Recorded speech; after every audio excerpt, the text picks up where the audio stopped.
Michelle Contreras reporting for Kids First, and today I'm with the Pixar animator Gini Santos, who helped create Coco. How are you liking Miami so far? Oh, loving it. I wish I was staying here longer. I love just seeing the water all around me. Yeah, I feel like I'm on a tropical island. Oh, welcome. Yeah. You're about to stay. Yes. Well, Coco pretty much showcases two vastly different worlds. How exactly did you guys create such a vibrant and intricate world like the Land of the Dead?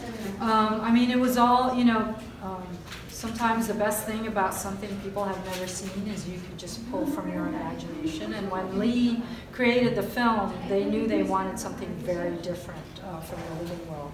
He always goes by the design rule of contrast. So the living world should look very different from the Land of the Dead.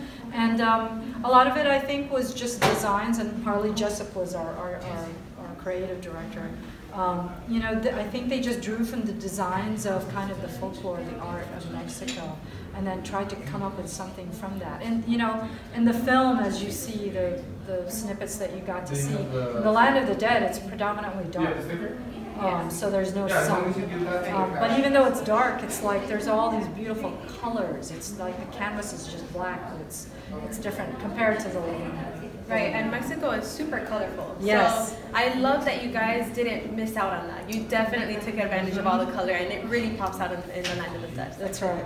And you have created so many of my favorite childhood movies and helped bring characters to life like Toy Story, Monsters, Inc. How is it like to create such a culturally different film like Coco? I mean, it was fun. I feel like as animators, we're always challenged by animating things we've never animated before, and then coming out with the rules, and then coming up with a performance that sells it. So it was really nice to do this because it allowed us to kind of step out of the box, our animation box, and try something different. Right. That's awesome. Now, what was your biggest worry or obstacle that you had during the long production of the film? Because I heard it took around probably 6 years, I think so. Yeah. Well, for animation, usually by the time the film is ready and we're just ready to go and animate, it takes us a little under a year, but it's a big crew. But the challenges of animating for us was just that it was a big scope, a lot of characters in the world, which was what we wanted. We wanted it to look rich. Skeletons have a lot of tiny pieces. I mean, 127 bones in one skeleton. Like, how are we going to animate all that and make it look really creative? And some of the tests you saw, I mean, that was a lot of work. It looked great, but you know, you move a lot of stuff, and it's hard to do. Yeah, and clearly the hard work pays off because everything looks super smooth. I was shocked myself, like to create, like you said, 127 bones on movement.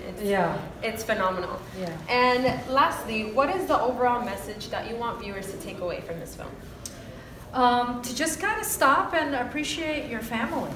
How many people do I know have their grandmother, grandfather sitting somewhere there? Normally, kids, we don't really kind of give them attention. You know, we're so busy doing stuff ourselves, but to stop and think about people like your grandparents and their story, because there is a story, and to just appreciate where you're from, and maybe even ask your parents, like, what's the story of our family? Why are we the way we are today? And then, of course, the biggest theme of the film with Miguel is that if you have a dream and a passion, like, don't be afraid to pursue it. To be good and be true to your heart, and that's what will kind of bring you places. Right, that's awesome. Now, as a Latina, I want to thank you for creating or helping create such a wonderful and beautiful film that's culturally accurate and at the same time capturing the beauty of Mexico, and even adding this amazing story of a boy that I think I'm going to get super emotional, and I'm so excited. So I want to thank you for that. It was awesome. Thank you so much. Thank you for coming and just being engaged. Coming from you, I'm so glad to hear that. Yeah. Because we're excited too. We want to know how people feel about it. We feel proud of it. So that's great. Thank you so much. Make sure to catch Coco in theaters November 22nd. I'm Michelle Contreras reporting for Kids First.